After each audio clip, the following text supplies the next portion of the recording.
Inductance of a solenoid. What the heck is inductance? Electrodynamics, semester 2, let's get to it. So remember that we have this thing called Faraday's law. And this is the simple version of that. We have a much better version of it. But Faraday's law, I'll write it out so that it really means something. This says that if you have some region of space, you can get a non-electric Coulomb field that makes an EMF, a voltage around that, if you have a region in here that has a changing magnetic flux. So simply we say this, the EMF around some loop is negative, the derivative of the flux with respect to time.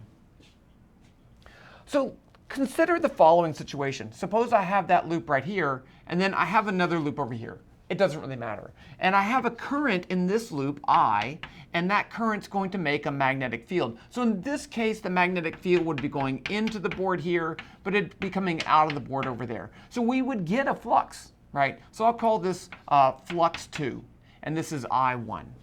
So that current makes a flux. Now, suppose I change this current and it makes a magnetic field. So that magnetic field's going to change, and it's going to change this flux. So let's say this flux is a function of I1. It's something. Or if I don't move things around, I can say this flux is some constant L times I1. Now if I apply this, I get EMF is negative d L I1 dt.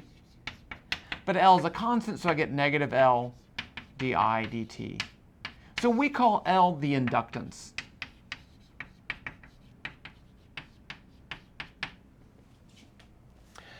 How do we find the inductance? So, and in fact, you don't even need to have two loops. You can have one loop and find the inductance, right? If this loop makes a magnetic field, it's going to make a magnetic flux through itself, and changing the current is going to change the magnetic flux and induce an EMF. So you don't need two loops. You can have self-inductance. We define the inductance L as the flux through some device divided by the current that caused that flux. And you can remember the definition of a capacitor. The capacitance is Q over V. It's the charge on something divided by the potential for that same charge. And by doing this, since the current causes the flux, you get a quantity that only depends on the physical parameters. And the same thing's true for capacitance. It actually doesn't depend on how much charge is on there, because if you increase charge, you increase the voltage. It's the ratio of those. Okay, so that's inductance. And you see here why it's important, because the inductance produces a voltage as you change the current. Capacitance produces a voltage as you have charge. Those two things are very important later. But for today, we just want to calculate the inductance of this solenoid. We have a bunch of stuff to do, so let's get to it. And it's a simple problem, but it helps us understand this idea of inductance. So I'm going to say the inductance is equal to the flux divided by the current. But I didn't say that. That's that, right? The inductance is the flux divided by the current. Well, I'm going to need to find the flux. So in this case, we're trying to find the flux through this surface here. But in fact, it's a bunch of coils, so each one of these surfaces has their own flux. So the total flux is going to be equal to, so the flux is going to be N times flux 1 over I. So N is the number of loops, and flux 1 is the flux through one loop. Let's assume that we have a very long inductor, a very long solenoid, so that we can make some assumptions here about the magnetic field. So the first thing I need to do, how do you find the flux? Well, the flux is equal to the integral of B dot n hat dA. So I need to take the magnetic field, let's say I have a magnetic field like that, and I need to integrate over that surface area B dot n hat. So n hat is a unit vector in the same perpendicular to that area. Let's just draw this in general right here. So imagine I have B, I have n hat, and then I need to do that over that whole surface area. That's what I'm going to do. And that turns out to not be too difficult here because we have a constant magnetic field. And we're going to find the magnetic field. How do we find the magnetic field? That's the first thing we need to do. And we're going to use Ampere's law. So if you remember Ampere's law, I'm going to do this in the full detail. This says that if you take the integral of B dot dl around any closed path, it's equal to mu naught times the current passing through that path. So if we can utilize the symmetry of the magnetic field, we can get an expression for the magnetic field. And that's what I want to do. So I'm going to take my solenoid, and I'm going to break it into, I'm going to cut it down the middle. So these are wires, right? I cut them, but I have wires on the bottom too. And this is some, it has a radius r, and this is in total turns. So let's say I have current coming out of the board up here. So I'll put dots, orange dots. Those wires have current coming out. And then on the bottom, we're going to have current going into the board. I'll put those as X's. I dropped my eraser.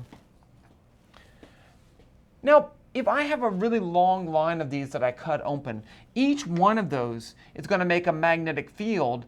We know the magnetic field due to a single wire makes these circular paths like this, but they're all circular such that the only thing that can happen due to symmetry is to make a magnetic field that would be this way. And we'll call that, I'm going to put it in orange, I'm going to call that BT. So up here, using the right-hand rule, right, thumb in the direction of the current, I'm going to get BT is up here. That's the direction of the magnetic field due to each one of those top wires added together, so we get a magnetic field. That would has to be if it's infinitely long, super long solenoid. Well, on the bottom down here, the magnetic field would be, don't hurt yourself, it would be like that, right? So I'm going to put it this way. And then down here, it's still that way, BT. If this is really long, then this is no further away from that than this one is, right? Because it's infinitely long. So these all have the same value. Now let's look at the bottom wire. So the bottom wire, I can put my thumb in the direction of the current. And down here, I'm going to get a magnetic field going this way. B for bottom. And it's the same current as up here, but in the opposite direction. And it's the same distance, right, because these things are really large. So these two are going to be equal and opposite, and they're going to cancel. Up here, the magnetic field using the right-hand rule is going to be this way, BB, and then up here, BB. So on the top, cancel. Bottom, cancel. Inside, add together. We have a constant magnetic field on the inside. We can now find the value of this constant magnetic field. We can utilize it. We have no magnetic field up here, constant inside. And now we can do Ampere's law. So let's pick a path. I'm going to pick a path like this. So it's a box, and it has a path, a length of S. I don't actually care how wide it is. I can now use Ampere's law and integrate around this box B dot dl. So on this path right here, the integral of B dot dl is just B, which I don't know what it is, times S. So I get B times S. On this path right here, this part, the magnetic field is perpendicular to dl. And so B dot dl is 0, because dot product is 0 for perpendicular vectors. Out here, the magnetic field is 0. So I get 0. I get 0 plus 0 is 0. Up here, we already said the magnetic field was 0. So I get 0. Over here, we get the same thing, 0, perpendicular, 0. So the total B dot dl around that path is just BS.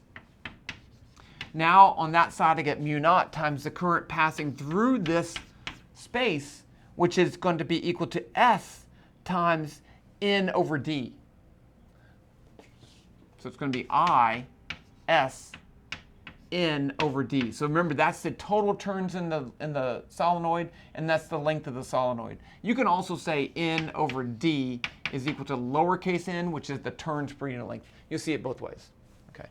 So now I can solve for B, divide by both sides by S, and I should put it over here because we're going to use it. B equals mu naught I N. That's it. Mu naught I N. That's the magnetic field inside that solenoid. Where N is the turns per unit length, right? Because I divide both sides by S. So now I can use that to calculate the flux. Let's calculate the flux. Remember, we were trying to calculate the inductance, right? L is flux 1 times N over the current. So we need to calculate flux 1. Well, that's pretty easy because I have now a circle. I have a constant magnetic field, so I can calculate B dot n hat dA. So B and n hat are in the same direction. B is constant, so this is going to be B dot n hat is going to be B. B is constant. I can factor it out front. So I get equals B times the integral of dA. And now it's a circle. So that's just going to be pi r squared. I use capital R squared. So that's the flux for 1. So the total flux is going to be N times that. I'm going to divide by the current. So I get L is flux 1, which is this, B pi r squared N divided by I. Now I have an expression for B, so I'm going to put mu naught I N, that's B, pi r squared N over I. In a special color, I's cancel, which we knew it would. That's always going to be the case. So now I have L is mu naught. N times N is N squared, pi r squared. And that's the inductance of a solenoid, the end. Wasn't that fun? So we can do other shapes of wires or situations. And maybe we had to calculate the flux by integrating, but it's the same process, right? We're going to calculate the flux through a single loop, multiply by the total number of loops, and divide by the current that made that flux. And that's how you get the inductance. You're still here? Okay, bye.